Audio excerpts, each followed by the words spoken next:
Okay अभी यहाँ पे ये नेक्स्ट न्यूमेरिकल है, ये आपके टेक्स्ट बुक का सॉल्व एग्जाम्पल है, बट वहाँ पे थोड़ी सी प्रिंटिंग मिस्टेक्स की वजह से ये थोड़ा सा न्यूमेरिकल है वो थोड़ा मॉडिफाइड किया हुआ है। इसमें एक वैल्यू चेंज की गई है एंड एक आपको प्रॉपर सर्किट डायग्राम दिया है। तो क्या है, a network of resistors is connected to a 14 volt battery with internal resistance 1 ohm as shown in the circuit diagram. अभी हम लोग को क्या बोला गया कि नेटवर्क ऑफ रेजिस्टर्स मतलब रेजिस्टर्स सीरीज में भी हो सकते हैं, पैरेलल में भी हो सकते हैं। वो क्या है, एक 14 वोल्ट की बैटरी को कनेक्ट किया गया है जिसका इंटरनल रेजिस्टेंस कितना है 1 ओम। ठीक है, तो हमको क्या क्या फाइंड करना है, तो हमको फर्स्ट फाइंड करना है कि इक्विवेलेंट रेजिस्टेंस कितना है, ये कैलकुलेट करना है। नेक्स्ट, हर एक रेजिस्टर में करंट कितना है वो फाइंड करना है। नेक्स्ट, हम लोग को voltage drop across the terminals A B B C and C D find करना है। सो उसके लिए पहले तो हम लोग देखेंगे कि हम लोग को डायग्राम में क्या क्या गिवन डेटा है एंड कैसे ये सर्किट फॉर्म हुआ है। तो ठीक है, यहाँ पे मेरा बैटरी ले लिया मैंने 14 वोल्ट का, ये हो गया पॉजिटिव टर्मिनल, ये नेगेटिव टर्मिनल, वी की वैल्यू है 14 वोल्ट। आर जो कि इंटरनल रेजिस्टेंस इस सेल का, उसकी वैल्यू है 1 ओम। ठीक है, अभी यहाँ से करंट मेरा फ्लो हो रहा है आई। ठीक है, यहाँ पे आया, यहाँ पे ये मैंने एक टर्मिनल ले लिया, टर्मिनल ए। अभी यहाँ पे ये टर्मिनल ए है, इसके बाद में यहाँ पे है टर्मिनल बी। तो ये टर्मिनल ए एंड बी के बीच में दो रेजिस्टर्स कनेक्ट किए गए हैं पैरेलल कॉम्बिनेशन में। यहाँ पे देख रहे सकते हैं हम लोग डायग्राम में, ये दो रेजिस्टर्स पैरेलल कॉम्बिनेशन में लिए हैं। तो यहाँ पे ये हो गया R1, ये हो गया R2 एंड ये दोनों की वैल्यू क्या है 4 ओहम्स ईच, मतलब R1 की वैल्यू इक्वल टू R2 की वैल्यू इक्वल टू हो गया 4 ओहम्स। ओके, नेक्स्ट यहाँ पे क्या है, बी, ये टर्मिनल बी है एंड ये टर्मिनल सी है। बी और सी इन दोनों के बीच में भी एक रेजिस्टेंस कनेक्ट किया गया है जिसकी वैल्यू कितनी है 1 ओम। इसको मैंने नेम दे दिया R3, मतलब ये थर्ड रेजिस्टेंस है। ठीक है, इसकी वैल्यू है 1 ओम। फिर वापस सी और डी टर्मिनल के बीच में दो रेजिस्टेंसेस कनेक्ट किए गए हैं, दो रेजिस्टर्स कनेक्ट किए गए हैं जिनकी वैल्यू है 6 ओम ईच, मतलब ये मैंने ले लिया R4, ये ले लिया R5 एंड इन दोनों की वैल्यूज कितनी है 6 ओम्स। और ये जो मेरा डी टर्मिनल है ये आके negative terminal of the battery को कनेक्ट हो रहा है, मतलब लोअर पोटेंशियल को कनेक्ट हो रहा है। अभी हम लोगों ने देखा था यहाँ पे करंट पॉजिटिव से नेगेटिव जाता है तो यहाँ से करंट फ्लो हो रहा है। ठीक है, अभी यहाँ पे हम लोग यहाँ पे करंट जो फ्लो हो रहा है, तो यहाँ पे ए टर्मिनल तक आने के बाद में करंट कितना है आई है। बट हमको पता है जब पैरेलल कॉम्बिनेशन में हम लोग स्टडी करते हैं तो करंट क्या होता है, सेपरेट हो जाता है। तो यहाँ पे आने के बाद में करंट जो है इसके अंदर में डिवाइड हो जाएगा दो में, I1 and I2 across R1 and R2। R1 के अक्रॉस करंट है I1, R2 के अक्रॉस है करंट I2। फिर यहाँ से वापस पास होने के बाद में जब वो टर्मिनल बी पे हो जाता है तो वापस से यहाँ का जो करंट बी पे जितना करंट है वो ए के पास जितना करंट था उतना ही है। फिर वापस से वो करंट फ्लो होता है अक्रॉस दिस R3 एंड आता है सी टर्मिनल पे। सी टर्मिनल पे आने के बाद में वापस से वो करंट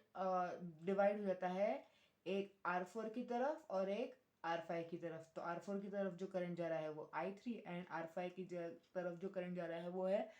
I4। वापस से ये रेजिस्टेंस के क्रॉस करने के बाद में जो करंट आता है वो यहाँ पे डी टर्मिनल के पास में हो जाता है आई एंड ऐसे अपना वो सर्किट कंप्लीट करता है। ठीक है, अभी हमको क्या फाइंड करना है, कैलकुलेट इक्विवेलेंट रेजिस्टेंस, मतलब ये सर्किट का इक्विवेलेंट रेजिस्टेंस कितना है वो फाइंड करना है। तो आर इक्विवेलेंट फाइंड करना पड़ेगा। तो आर इक्विवेलेंट कैसे मिलेगा मुझे, आर ए और बी के बीच में जितना रेजिस्टेंस है वो प्लस बी एंड सी के बीच में जितना रेजिस्टेंस है वो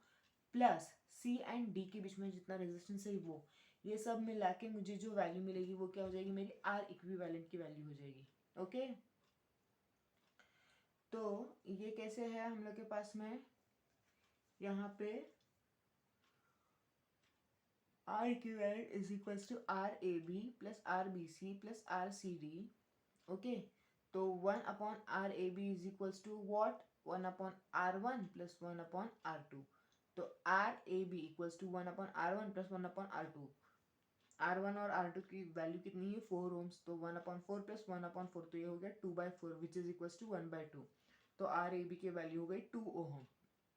वैसे ही RBC की वैल्यू कितनी हो गई, यहाँ पे जो करंट फ्लो हो रहा है वो कितना है, इक्वल्स टू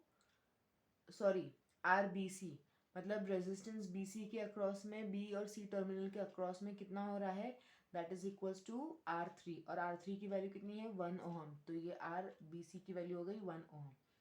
फिर आर सी डी यानी R C terminal and D terminal के बीच में रेजिस्टेंस कितना है, तो वो हम लोग को मिलेगा पैरेलल कॉम्बिनेशन में, फिर से ये है तो हम लोग पैरेलल वैल्यू कैसे फाइंड करेंगे, 1/RCD is equals to 1/R4 plus 1/R5, और R4 एंड R5 की वैल्यू क्या है 6, तो 1/6 plus 1/6 is equals to 2/6 which is equals to 1/3, तो 1/CD इज इक्वल्स टू 1/3, तो RCD की वैल्यू हो गई 3 ओहम्स। ठीक है, अभी मेरे पास में RAB RBC और RCD तीनों की वैल्यूज हो गई है, तो तीनों की वैल्यूज मैंने इस इक्वेशन में पुट कर दी है, ये हो गया इक्वेशन 1, तो ये हो गया R equivalent is equals to, इसकी वैल्यू थी 2 ओहम, फिर थी 1 ohm plus 3 ohm, 2 plus 1 plus 3 is equals to 6 ohm, ये हो गया हमारा इक्विवेलेंट रेजिस्टेंस। अभी मुझे क्या फाइंड करना है, हर एक रेजिस्टर के अक्रॉस करंट कितना है वो फाइंड करना है, तो उसके लिए पहले तो मुझे क्या फाइंड करना है, टोटल करंट, यहाँ पे टोटल करंट कितना है वो फाइंड करना है, तो टोटल करंट कैसे मिलता है मुझे, मेरे पास ये बेसिक फॉर्मूला क्या है, V is equals to E minus of I R, but V की वैल्यू क्या है, capital I into R is equals to E minus of I R. ठीक है, अभी ये इसको मैंने हम लोगों ने सॉल्व किया गया है, इसको सॉल्व करते तो हमको फॉर्मूला क्या मिलता है, I is equals to E upon capital R plus small R, और यहाँ पे capital R is nothing but R equivalent, तो that is equals to E, मतलब क्या हो गया हमारा EMF ऑफ द सेल, तो ये 14 वोल्ट हो गया, 14, आर इक्विवेलेंट हम लोगों ने फाइंड किया 6, एंड इंटरनल रेजिस्टेंस की वैल्यू कितनी है 1, तो ये हो गया 6 प्लस 1 दैट इज 7, तो 14 डिवाइडेड बाय 7 कितना वैल्यू मिलेगा 2 एम्पियर, टोटल करंट कितना हो गया 2 एम्पियर। अभी हम लोग को क्या फाइंड करना है, current current across A B, तो अभी हम लोग यहाँ डायग्राम में देख सकते हैं कि जो मेरा R1 और R2 की वैल्यू क्या है, दोनों की वैल्यू सेम है, तो दोनों के अक्रॉस मेरा यहाँ पे भी पैरेलल कॉम्बिनेशन में वोल्टेज भी कितना होता है, सेम होता है। ठीक है, तो अभी यहाँ पे हम लोग ने देखा कि R1 and R1 is equals to R2, तो अभी A एंड B के अक्रॉस मेरा वोल्टेज कितना है, सेम आएगा, तो वो मैंने लिखा है, R1 के अक्रॉस मैंने वोल्टेज लिख लिया है V1 एंड R2 के अक्रॉस वोल्टेज लिख लिया है V2, बट दोनों की वैल्यू क्या है, सेम, दोनों भी V है, it is nothing but equals to V, मैंने सिर्फ स्पेसिफाई करने के लिए V1 एंड V2 लिखा है, बट दोनों भी वोल्टेज क्या है, सेम है। एंड हम लोग को पता है V क्या है, V is equals to I R, तो V1 की वैल्यू हो गई I1 into R1, I1 into R1 की value 4 ohms is equals to I2, V2 के जगह पे I2 इंटू R2, R2 की वैल्यू भी है 4 ओहम्स, तो ये 4 कैंसिल हो जाएगा, बचेगा I1 इंटू I2, तो ये हो गया मेरा, क्या हो जाएगा I1 इंटू I2 की वैल्यू मिल गई। ओके, बट अभी हमको क्या देखना है कि टोटल करंट कैसे मिलेगा मुझे ए बी के अक्रॉस में, तो वो हो जाएगा I1 प्लस I2। ठीक है, बट अभी मैंने क्या ढूंढा, I1 is equals to I2 हो गया, तो मैं I की वैल्यू कितनी मैंने फाइंड करी थी, I टोटल करंट कितना फाइंड किया था, यहाँ पे हम लोग ने टोटल करंट फाइंड किया था 2 एम्पियर, तो यहाँ पे I की जगह पे लिख सकती हूँ 2, एंड I1 प्लस I2 की जगह लिख सकती हूँ I1 plus I1 which is 2 times of I1,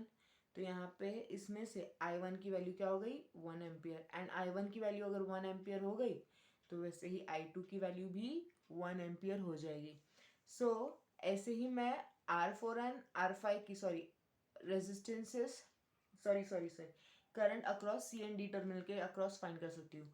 तो वो कैसे है, वहाँ पे भी R4 एंड R5 की वैल्यू कितनी है, सेम है, तो R4 एंड R5 इक्वल है, वैसे ही I3 जो R4 के अक्रॉस करंट है एंड I4 जो R5 के अक्रॉस करंट है वो भी कितना होगा, सेम होगा, एंड उसका आंसर भी 1 एम्पियर हो रहा है। आप इसी प्रीवियस मेथड से ही वो सॉल्व कर सकते हो। अभी मुझे क्या फाइंड करना है, current across B and C terminal, तो हम लोग यहाँ पे देख सकते हैं ये जो B एंड C टर्मिनल है इसके अक्रॉस करंट फाइंड करना है मुझे, तो इसके अक्रॉस जो करंट है ये कितना हो रहा है यहाँ पे जो सी रहता है सिंगल है ना सीरीज में, तो यहाँ पे करंट कितना हो जाएगा, it will be same as I, यहाँ पे डिवाइड हो रहा है वापस यहाँ पे आने के बाद में आई हो रहा है करंट, तो बी एंड सी के अक्रॉस जो करंट है that is same as I, तो आई बी सी की वैल्यू हो जाएगी 2 एम्पियर। नेक्स्ट क्या हमको फाइंड करना है, voltage drop across A B B C and C D. तो वोल्टेज ड्रॉप्स हम लोग को क्या कहाँ कहाँ कहाँ फाइंड करना है, ए बी के अक्रॉस, बी सी के अक्रॉस एंड सी डी के across.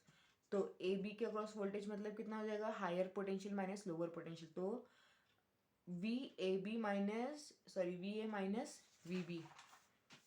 Voltage drop across A B, तो ये क्या हो गया V A minus V B, and that is nothing but equals to I into R A B. Are A B की value हमको पता है 2 एंड आई की वैल्यू पता है 2, तो दैट इज 4 वोल्ट, मतलब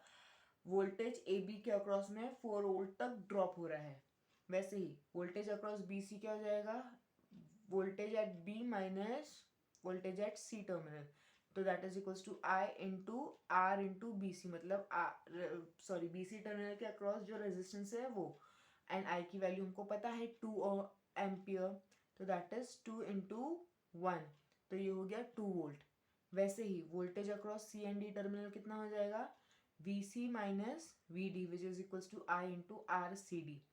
तो that is equals to 2 into R C D की वैल्यू उन्होंने फाइंड की थी 3 ओहम्स, तो that is equals to 6 volt. ये क्या होगा, voltage drops across the terminals A B B C and C D.